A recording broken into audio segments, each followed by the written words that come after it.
napapansin sa iyong mga kapaligiran. Kay dumi na ng hangin, pati na ang mga ilog natin.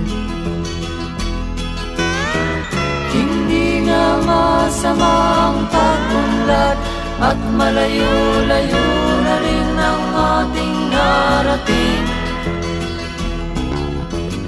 Ngunit masdan mo ang tubig sa dagat, dati kulay asul, ngayon'y naging itim.